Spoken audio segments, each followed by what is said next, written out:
Bueno, buenas tardes. Seguramente Graciela está en camino porque hablamos temprano, mediodía, y estaba bien. Y tenía elaborado su trabajo. Yo también tengo que agradecer porque en realidad, por relaciones de amistad, digamos, esta cuestión de estar en la asociación de amigos a veces me da esta posibilidad de compartir con todo lo que se realiza en el museo, con aspectos, y nunca pasa, o no ha pasado, con este tema de la poesía, que tanto está metido en nuestros huesos. Tranquilo. Ya anunciamos que venías en camino. Corriendo. Perdón, chiquilinas.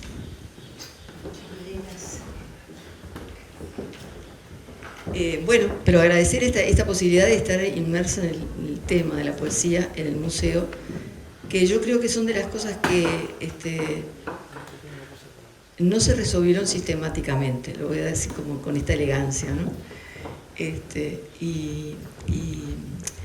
Y esta es una puerta abierta, me parece, que de pronto podemos generar un precedente de no cerrar la puerta, sino justamente establecer ese vínculo, porque, no sé, pero me da la sensación de que no puede haber memoria sin poesía, y que de alguna manera, aún aquellos que estamos en esa cosa que se nos dio en la vida de tener como tema la memoria, notamos que la poesía hace falta porque son los síntomas superiores de un estado de gracia que todos necesitamos en algún momento. Yo en realidad, vieron que dice moderadora, que uno no sabe bien lo que es, pero que está bueno, que el acuerdo entre nosotras tres, diríamos que es un acuerdo permanente y eterno, que no necesitamos ponerlo en presente porque ya tiene su pasado y tendrá su futuro. Y entonces, bueno, es simplemente el tema de hoy, que es un tema difícil, porque de alguna manera esto de enunciar el horror, de nombrarlo, de tocarlo, es algo difícil y siempre penoso.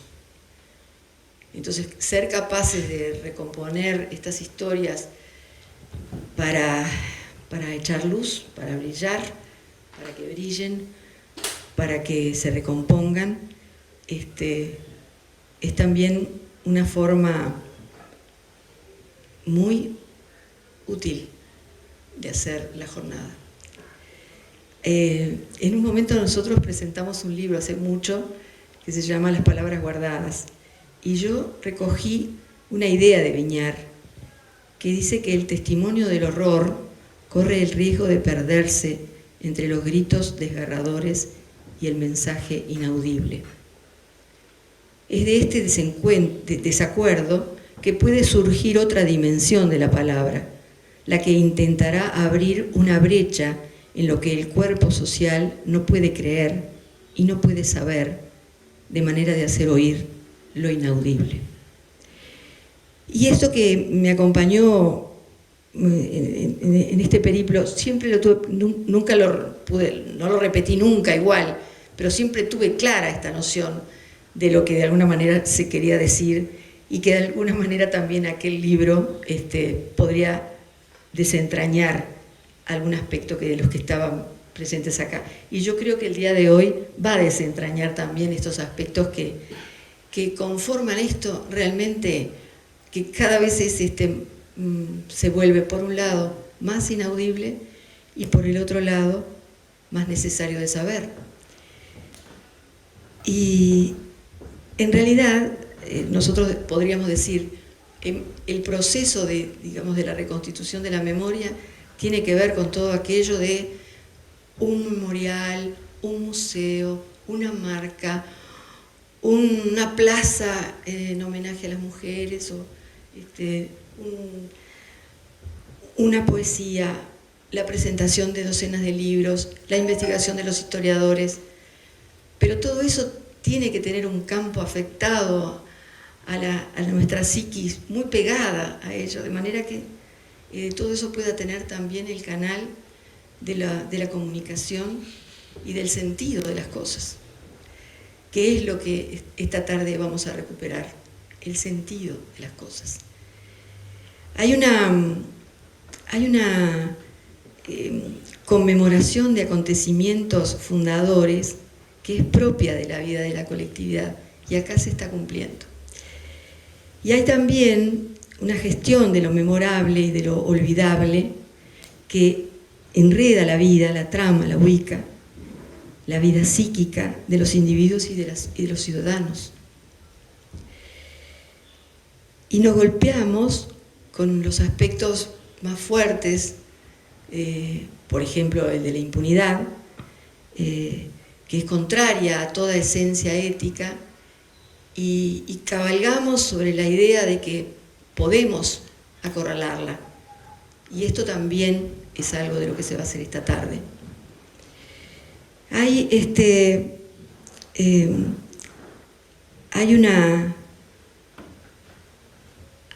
la contraparte de todo esto sería estos liberales, ultraliberales, derechosos, que no tienen miedo de decir que mueran los que tienen que morir. En realidad lo escuché como referencia a Macri, pero no está nada alejado. Lo incorporé porque piensen ustedes si esta idea no es clave para entender a veces las cosas cotidianas de nuestra vida. Que mueran los que tienen que morir es algo que nosotros lo hemos hecho carne en estos años. Lo hemos hecho carne con la pandemia, lo hacemos carne con el tema del agua, con el tema de la vivienda, con el tema de la salud. Es decir, nosotros somos lo opuesto, lo contrario, el otro espejo, la otra alma. Y yo creo que sí que se produce un cambio, Después de enumerar estas desgracias, algunas de estas desgracias, igual pienso que se producen cambios, que son cambios lentos, pero que son cambios porque los milagros existen, porque la gente no se entrega, porque no se puede vivir sin el sentimiento. Y el proceso y los recursos que nos permitan mantener la esperanza, que forma parte de la memoria colectiva y que de alguna manera, contribuye a esa propuesta de mayor abundancia, de un tiempo de mayor abundancia en todos los planos, también en el que la letra emerja, la palabra emerja, la poesía vibre. Y bueno, yo lo dejo por acá porque ¿qué pasa? Esto resuena fuerte. Esta memoria, este mes de mayo, este 20 de mayo, resuena, es decir, está en nosotros.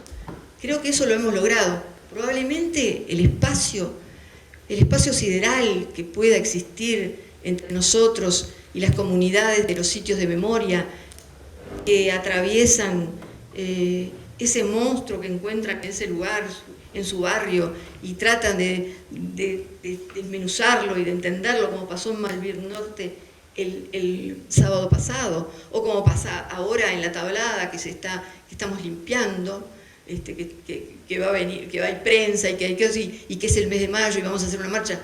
Y así en cada uno de los lugares territoriales que esto... Bueno, ¿cómo llegamos? Bueno, estamos en camino. Por más largo que sea, como gallegas sabemos que no se acaba. Y y hoy además es el Día de las Letras Gallegas, así que los comparto con todos ustedes. Bueno, nosotros vamos a darle la palabra a Lucía.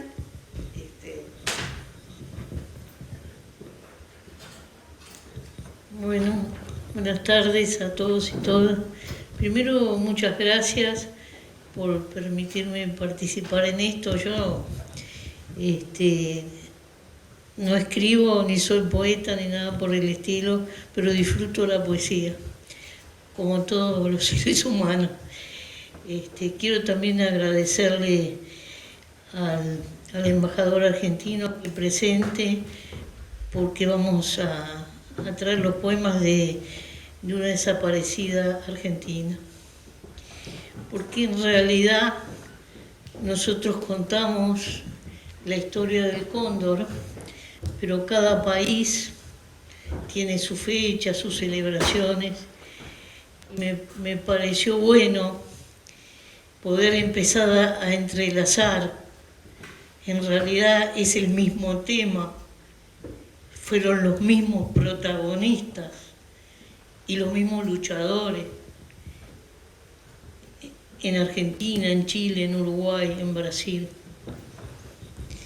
Y nosotros debemos tomar una dimensión mucho mayor de la que por momentos tomamos, así como encararlo desde la literatura y desde la poesía es otra dimensión más, que le da a la memoria más facetas,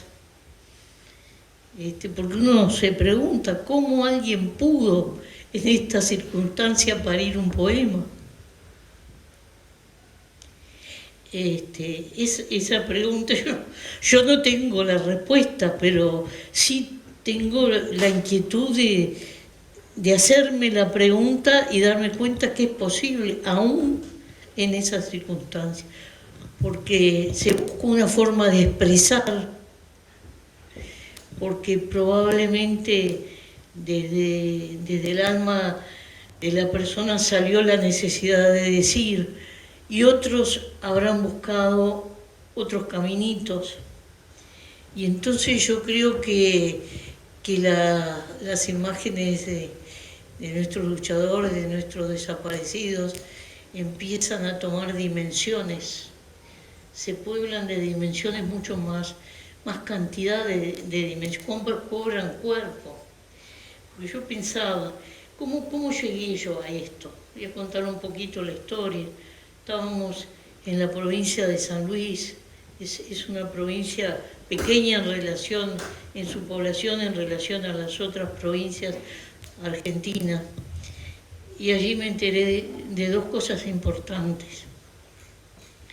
Conocimos al hijo de esta compañera, que hoy estaba invitado, pero hay elecciones provinciales en Argentina y bueno, él tiene un cargo en la gobernación y no pudo hacerse presente. Ese niño que nació en cautiverio hizo esta recopilación de poemas de su madre, a quien no conoció, y está prologada por Néstor Kirchner, y son poemas que otras compañeras pudieron sacar de la oscuridad. Y él tuvo la diferencia de regalarnos este libro. Este libro podría haber quedado en la biblioteca de mi casa, pero me pareció que era importante que estas palabras llegaran a más gente, que se difundieran, que estuvieran en la conversación también de este lado del río. Así como otras conversaciones pueden pasar para el otro lado, porque nosotros tenemos uruguayos allá también.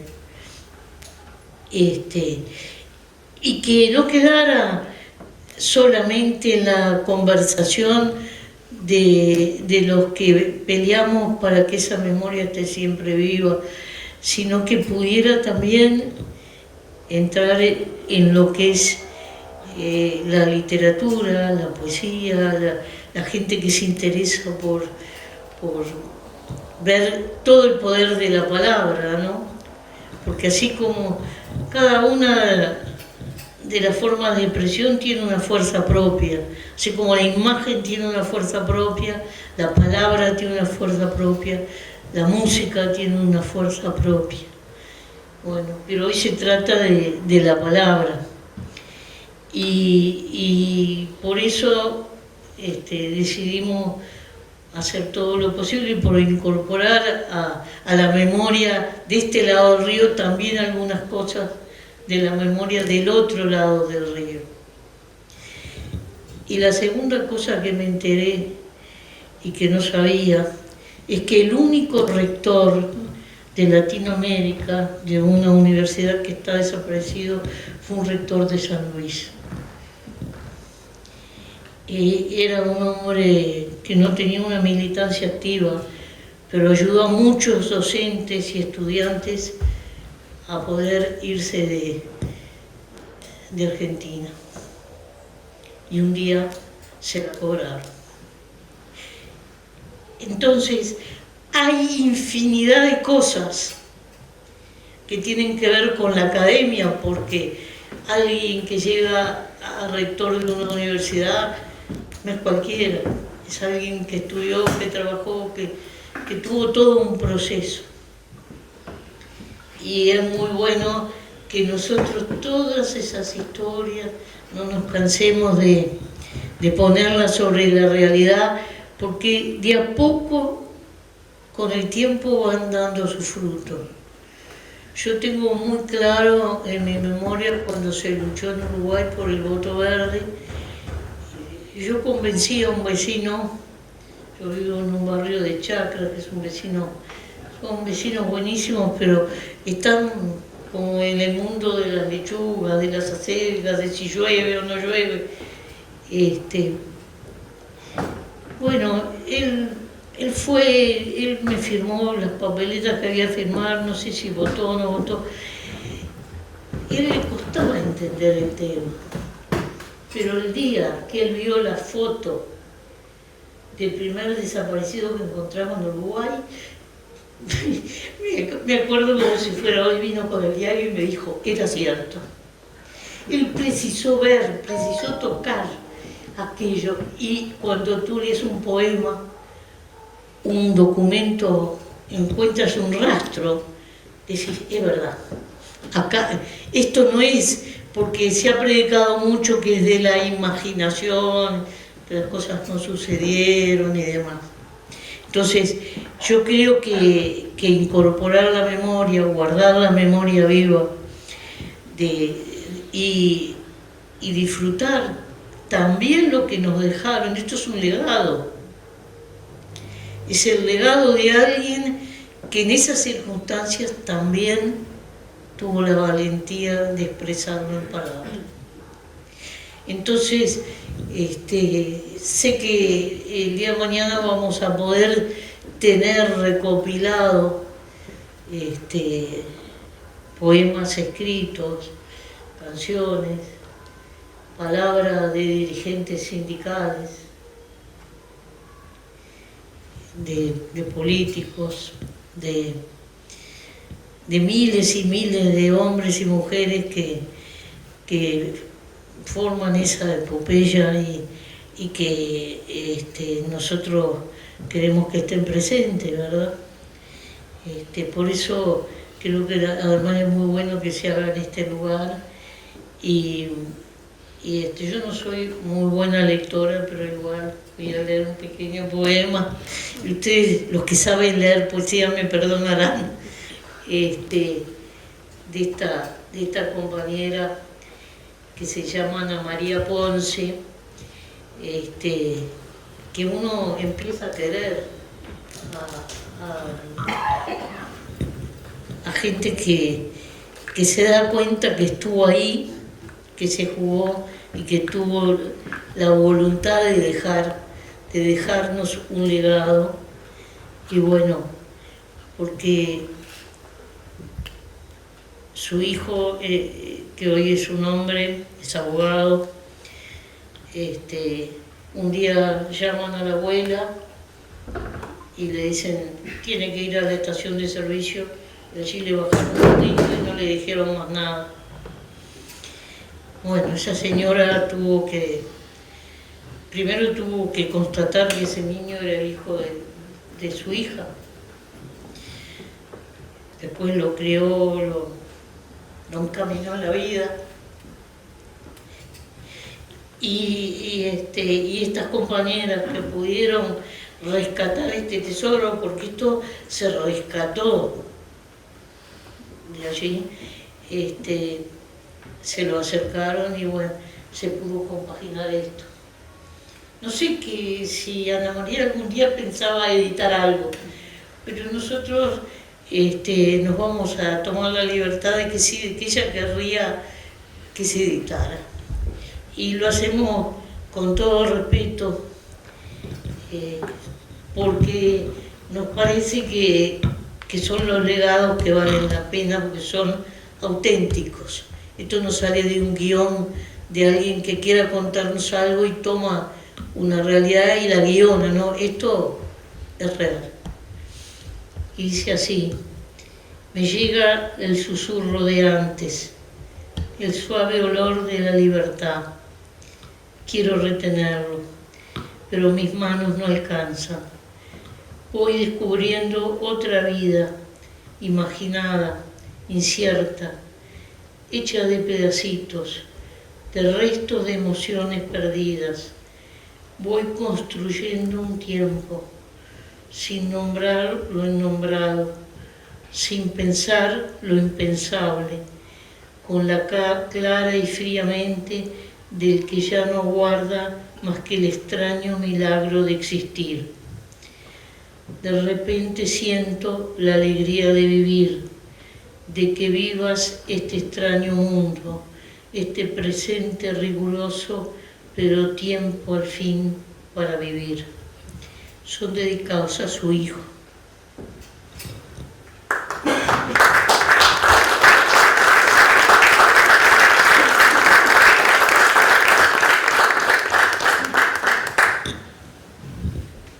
Bueno, le pasamos a Graciela. Bueno, yo no tengo ninguna habilidad para hablar sin leer, así que traje mis apuntes.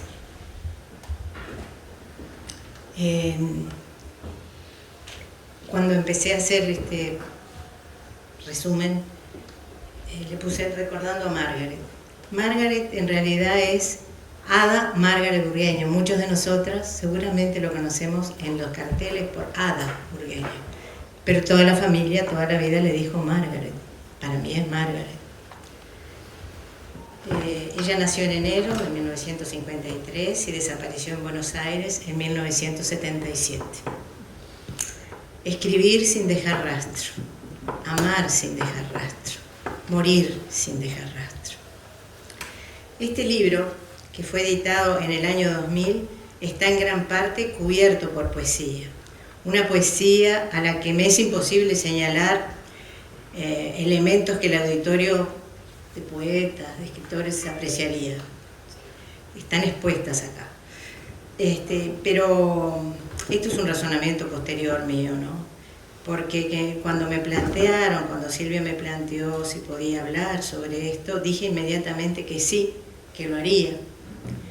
Porque cuando nosotras hablábamos en los distintos núcleos militantes, amistosos, familiares, en los que nos reunimos, nos vemos, todas nosotras, las que estuvimos presas, las que militamos juntas, las que hablamos de nuestros compañeros y compañeras desaparecidos, surgen, hablamos de los recuerdos, porque con ellos militamos, muchas de nosotras, con muchos de ellos militamos, mejor dicho, con muchos estuvimos presas,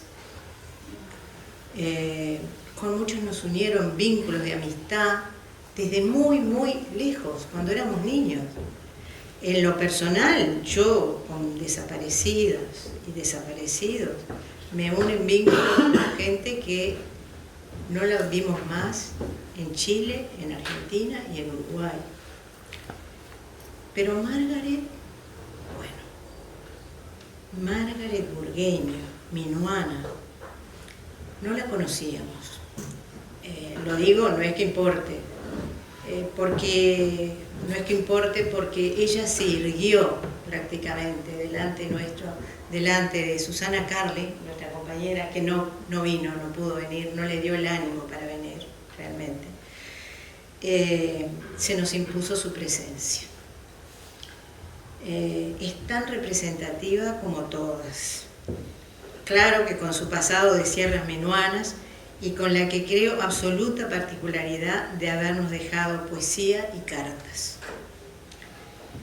Porque después de todo he comprobado que lo que el árbol tiene de florido vive en lo que tiene sepultado. Corría el año 1999.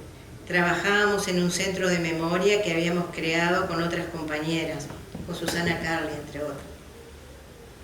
Mujer y Memoria se llamaba. Bueno, Silvana Monsiglio, que vivía en Minas en ese momento, que es la otra autora de este libro, Susana no figura, pero también está, nos abrió las puertas en Minas, nos presentó a la familia, a los amigos, al cura, a todos los que la conocieron y nos ayudó a que nos dieran su confianza y a hacer entrevistas. Silvana, estás por ahí, si habremos trabajado en esto. Como estoy segura de que nadie leyó este libro, salvo la compañera que me prestó su ejemplar, porque yo ya no tenía ninguna, y Lucía, compañeraza siempre, que me acompañó cuando lo presentamos, en el año 2000. Voy a acercar a nuestro presente a una compañera desaparecida con la calidez que nos dan los recuerdos de los que la conocieron, sus cartas tan simples, su poesía tan cotidiana, que narra lo que se le ocurre cada día, lo que le ocurre cada día, lo que sueña y sus premoniciones. Aquí están sus hermanos, Elizabeth y Sergio, nos acompañan, están allí. Y una amiga que vinieron a acompañarnos desde Minas. Gracias por estar. A su madre y a su padre los entrevistamos en el año 1989, pero ya no los tenemos, aunque en aquel año en que comenzamos el trabajo parecían habernos estado esperando para hablar de Margaret, como sus amigas de la infancia, como sus amigos y de la adolescencia, que sin que les preguntáramos nos hablaban de ella, la que vestía siempre de vaqueros, la que daba su merienda en la escuela a los mendigos de la escalinata de la iglesia. Bueno, la memoria y el pasado, en busca de los hechos, es un viaje de ida y vuelta. Es el pasado que viene hacia nosotros y nosotros que vamos en busca de Margaret. Como les decía, nació en el año 53 en Minas y es seguro que tuvo una infancia feliz en Minas. Añoro hoy la higuera, avión, casa, circo, caballo, fantástico vehículo de la loca imaginación de niños, trepadores de abismos ancestrales, titanes desde siempre derrotados pero valientes, luchan como tales.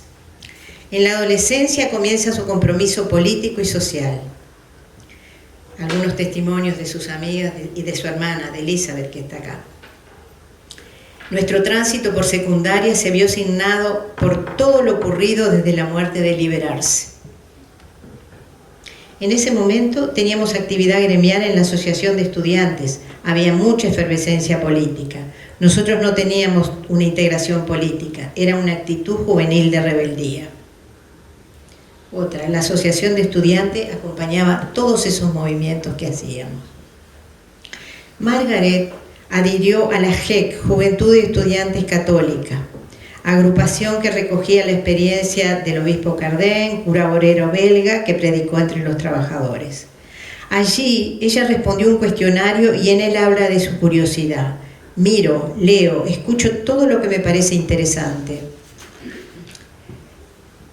De su frustración, veo las injusticias, no poder hacer nada y no poder hacer nada efectivo contra ellas. De sus ideales, lucho por una sociedad más justa que permita a todos realizarse como personas. De sus miedos, que me torturen tanto físico como psicológicamente. Del amor, claro que esto lo engloba todo: amistad, aceptación, cariño, placer, la realización como persona. De lo que representaba la religión en su vida. Dios es algo muy complejo, pero Cristo nos ha mostrado el camino, nos da una guía para la vida práctica. Lo sé bien, porque entonces no soy más que una sombra, muda, distante a veces, cortante otras, y es un tic-tac, un visceral tic-tac acrecentándose, y no hay cura ni gualicho posible en esta hora, mala hora me diga, y empieza a febril la búsqueda en los desvencijados instantes de la razón, y por un instante encuentro azules alamedas. En 1969, cuando mataron, nos cuenta la hermana Elizabeth, cuando mataron a Ricardo Zabalza en la toma de Pando, fue un golpe importante para nosotras. Él era de allí, de Minas, porque veíamos el accionar de los tupamaros con simpatía primero y luego llegamos a la conclusión de que era la vía correcta. Conocíamos a Ricardo, que era mayor que nosotras. La madre, Ena, nos dice: cuando empezaron los problemas políticos, suspendieron a una profesora porque había ido al sepelio del Tupamaro que habían matado en el copamiento de Pando. Los chicos habían ido todos en manifestación a la comisaría. Fue la primera vez que a Margaret la llevaron detenida. Sentada en un cajón observo cómo me voy muriendo y no hago nada. Tiempo lapidario, cerrando la vida, ilusiones que se entierran sin cortejos y sin llantos. En Minas aquello repercutió, nos dice Elizabeth. El planteo era más duro. Veíamos posible dar vuelta a todo en aquel momento, por las experiencias en otros países. No era solo acá, era toda América. Como ahora parece imposible cambiar esto, en aquel momento parecía posible hacer la revolución. Se podía intentar otras cosas, pero era difícil, porque era pelear contra el orden establecido. Margaret admiraba la revolución cubana y el proceso de Chile, más adelante, era alentador. Pensábamos que era posible un cambio profundo y radical. Por esa época nos acercamos al movimiento Tupamaro. Narciso Renón, que es un párroco que vivió en Minas durante mucho tiempo, hasta su muerte, también nos dio su testimonio. Ahora él falleció, nos dio su testimonio y nos cuenta, en ese momento que tuvo América Latina, desde los 60 hasta la década de los 80, era una época tan hermosa y rica, de un despertar. Hoy en Roma, todos los obispos que se designan son doctores en teología. No hay más obispos pastores, obispos que hayan vivido realidades profundas en el campo con los obreros. No hay un elder cámara o un casaldáliga, no hay mujeres. Ese fue el tiempo de Margaret, nos dice él. Era la época asignada por la Revolución Cubana, por el Chile de Allende, por los cambios en el Perú, época de intentos de respuesta a una inmensa cantidad de latinoamericanos pobres que vivían al margen. Era el momento en que se hablaba de revolución y también se hablaba dentro de la iglesia. Los jóvenes tenían una inquietud muy seria y tenían sentido de responsabilidad. Una compañera nos dice: en el año 70 ocupamos el liceo en rechazo a la intervención y quemamos las listas de la clase. Era el mes de agosto y teníamos el año perdido por faltas. Sonia, otra compañera, dice: en una manifestación de estudiantes liceales, la policía se llevó presos a cuantos de nosotros pudo, entre ellos a Margaret. Tuvieron que ir nuestros padres, éramos chicos, a buscarnos.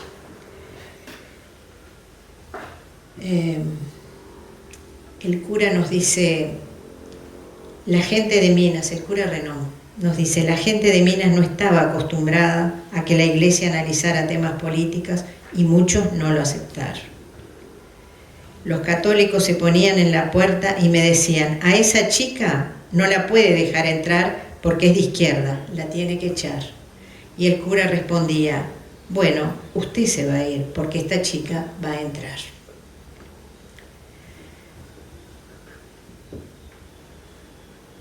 La hora de contar, la hora de llorar, sin más ni más, así nomás, agarrar el martillo, un destornillador y empezar despacito, suave, lentamente, furiosamente, a destornillar letras, a desarmar palabras, destriparlas una a una.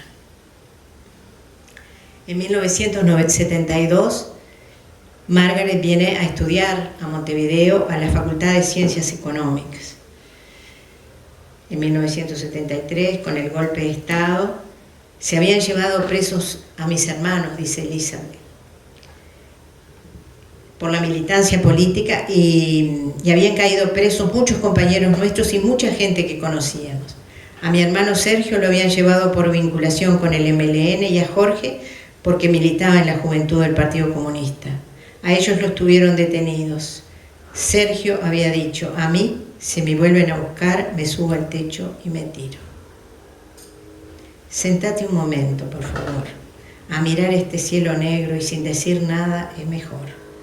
Mientras se nos mueren galaxias enteras, sin poder hacer nada, ni siquiera llorar. Agua y sal quemando. No, ni siquiera eso. Y entonces prendo la radio y escucho Salto Grande, Conmemoración, la mejor temporada turística, bueno y fresco el tiempo esta noche en Montevideo. Margaret, mientras estuvo en Montevideo, militó en la FEU, ocupó la universidad. Y en 1975 parte para Buenos Aires, sin una amenaza personal concreta, pero viendo toda la situación que estaba pasando el país. En este Buenos Aires de mi vagar, apurada corro todos los días y veo triste huir la vida mía sin sentido. ¿Para qué tal apurar?, pregunto, y es un misterio la respuesta. Acabó mi adolescencia mimada, siesta y miel, naranjo y jazmín, gozada, resolana azul, casa de mi abuela. Una amiga de ella que vivía en Buenos Aires, en la misma pensión, Graciela Silva, cuenta: cierto día vino la policía a la pensión buscando a un montonero, o supuesto montonero, aparentemente pariente de unas cordobesas que vivían allí. Yo pensaba que cuando vieran nuestros documentos sospecharían y por las dudas nos iban a detener. Tratamos de hacernos las desentendidas. Yo me sentía como un ratón en la ratonera. Pensé: si salgo de esta, es un milagro. Mientras el milico miraba mi documento, yo le miraba las botas. Era joven, rubio o casi. Y pensaba qué preguntaría, qué tendría en su cabeza. Al final dijo con sorna: estudiantes. No siguió con el tema. Al día siguiente de la redada de la policía, caminamos las dos hacia la estación. Eran 6 o 7 cuadras, en silencio, y de pronto nos miramos y Margaret dijo: qué cagazo, hermana. Escribir a pesar de mí misma, buscar la aniquilación de la razón, en qué rincón oscuro, entre qué muros he perdido la risa. ¿Qué es esto que me acorrala, que me aprieta el pecho y me revuelve el estómago, como verde lecho? ¿Qué es esto que me asusta? ¿De dónde salen estos espacios míos? ¿Qué se siente morir? Como si estuviera en el centro único de una campana de vacío, que estoy clavada no sé cómo, eje de vacío mío, por Dios, ¿qué es esto que me ahoga?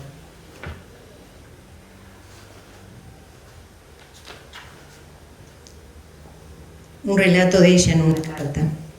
Fuimos al cine con Clara a ver Los Gauchos Judíos, horrible. Y en la mitad de la película explotó una bomba en las filas de adelante y empezó un incendio. A mí me pareció que tiraron una molotov. La gente corría como loca, cagazo general. ¿Cómo sería la cosa que en una puerta de vidrio se la llevaron por delante y la hicieron pomada? Y esos vidrios son bastante gruesitos.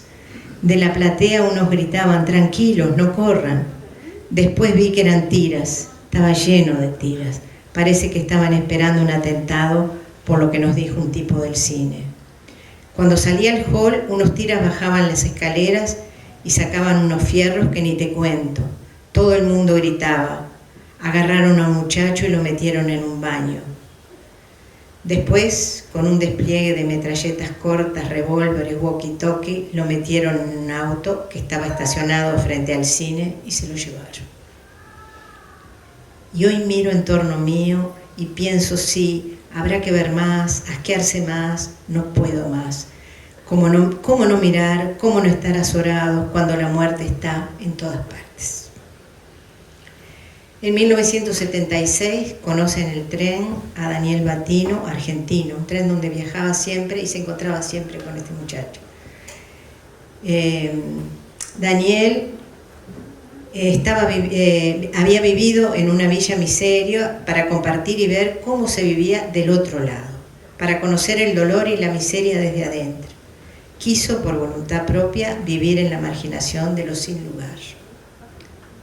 La madre de él nos dijo, cuando ya era más grande, abría la puerta del vargueño y me mostraba las copas que no usaba nunca. ¿Para qué querés todo esto vos? ¿Para qué lo querés?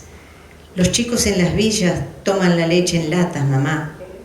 Seguí cuidando tu quintita, mamá, seguí cuidando tu quintita. Mis ojos hoy no se enlutan y se ríen y están tristes como los tuyos a veces, cuando vivir es posible y amar no es más un ajedrez. Y puedo gastar mis horas en silencio y la escucha, la de antes, se amontona, se derrite y ya no es nada. Árido es el Arizona, pero no tú ni el mañana. En el acta del juicio oral que se realiza en Buenos Aires unos años después, hay una declaración en el acta, dice: Alicia Batino, hermana de Daniel Oscar Batino, relató de la forma en que conoció a Burgueño y la relación que ésta tenía con su hermano. Respecto a la participación política de ambos, relató que su hermano Daniel tenía una activa participación en el PRT y que Burgueño lo acompañaba. Asimismo, describió una reunión a la que asistió junto a su hermano el domingo anterior al secuestro en un departamento del barrio porteño de Almagro, en donde recordó que había personas de diversas nacionalidades, como peruanos, paraguayos y chilenos. Queridos viejos, una carta de Margaret. Daniel tenía el servicio militar pendiente porque se lo habían prorrogado, ya que estudiaba sociología. Digo estudiaba, porque no sé si se habrán enterado que acá, como en todos lados, la facultad más aporreada ha sido la de Filosofía y Letras. La cosa es que al no tener el servicio cumplido es bastante jorobado conseguir laburo. Te pondría un gorro rojo para borrarlo todo lo verde. Te inventaría una palabra para que la uses de almohada cuando estés en el cuartel. Te pintaría las tardes para que pudieras ver lo que no les ves y te escribiría un te quiero en todas las paredes y sé que no se puede. Chola, la mamá de Daniel, nos dice, y así fue como Marga vino aquí, desgraciadamente. Fue a vivir a su casa. Ellos le invitaron, los padres de Daniel le dijeron, salí de la pensión, venite a vivir con nosotros. Todo fue muy lindo, pero a veces pienso que si ella se hubiera quedado en la pensión, no sé, no la hubieran encontrado, porque acá vinieron directo a buscarla a ella. El último día, Chola, la mamá de Daniel, dice, Margaret se iba al centro a cobrar la prima por casamiento, porque ellos lo que idearon fue decir que se casaban, de hecho, programar casarse, y para que a él le dieran libre del servicio militar obligatorio, ellos se casarían y, no sabemos, pero quizá pensaran en irse de la Argentina o en estar más libres en todo caso y no estar sometidos a la presencia de Daniel en el cuartel. Entonces Chola dice, Margaret se iba al centro a cobrar la prima por casamiento. Daniel se acostó, lo desperté con mate. Pucha, tengo que volver. Mirá si no me podrían haber dado la baja ya, porque le daban la baja ese día, al día siguiente. Llevaba puesto el uniforme marrón. Antes de salir nos dio un beso en la frente a la abuela y a mí. Manejó hasta la esquina y al dar la vuelta nos hizo adiós con la mano. Esa fue la última vez que lo vi. Margaret había escrito, ¿por qué matarte en una noche, una sola noche, pobre, llena de pozos y camiones, descubrir el mar inmenso cuando allá todo está tenso, esperar a que llegues sabiendo que llegarás y entonces ya no importa, me gusta el mar. Chola nos cuenta la última noche, la última vez que vio a Margaret. Antes de las 4 de la mañana sentí la llave de Dani y una persona entró y prendió la luz. Pensé, ¿cómo? ¿Dani hasta ahora? Estaba en el cuartel en realidad, ¿no? ¿Dani hasta ahora? Es entonces que vi a un tipo grandote con una metralleta, cosa de locos, no sé cómo no te quedas seco ahí. Lo apuntó a mi marido y le hizo escribir que acá ellos no habían robado nada. Buscamos a la chica uruguaya, nos dijeron. Nosotros teníamos en esa época 2 perros, pero no ladraron, así que el que entró primero fue Dani, con la llave. Alicia, la hermana de Dani, contó que la hicieron vestir a Marga. En un momento que miré hacia la cocina, ella estaba parada, vestida con pantalones y una camperita. Había un termotanque en la cocina donde los chicos prendían los cigarros. Cuando yo pasé, ella estaba muy tranquila prendiendo un cigarrillo. Ayúdame esta noche en que la locura me invade y me avasalla suavemente. Ayúdame que me seducen delirios de muerte. Mano tibia, acariciante, amarga y dulce. Ayúdame que se me están acabando los cigarros, que me estoy quedando sin palabras, que me estoy olvidando de los cerros, que me desgarra esa canción, una voz con gusto amiga, y me aletea la lúgubre tristeza. Ayúdame, amigo, que me atrapa esta locura y yo me entrego. Ayúdame, es el último cigarro. Este es el recuerdo que tenemos de Margaret y lo que ella escribe, anticipándose a todo.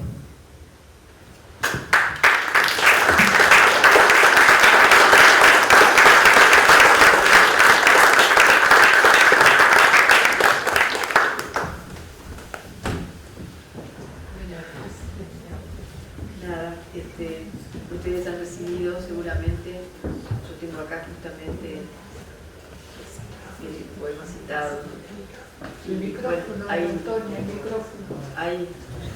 Hay poemas, había poemas en sus bancos variados de esta tarea riquísima que hicieron este grupo de poetas y difusores, porque en realidad esta es la parte tal vez más interesante, ¿no? En este caso, poder compartir y no solo se comparte cuando uno se encierra en un libro y se encierra, sino esta posibilidad de que las paredes hablen y saludarnos todos con un abrazo.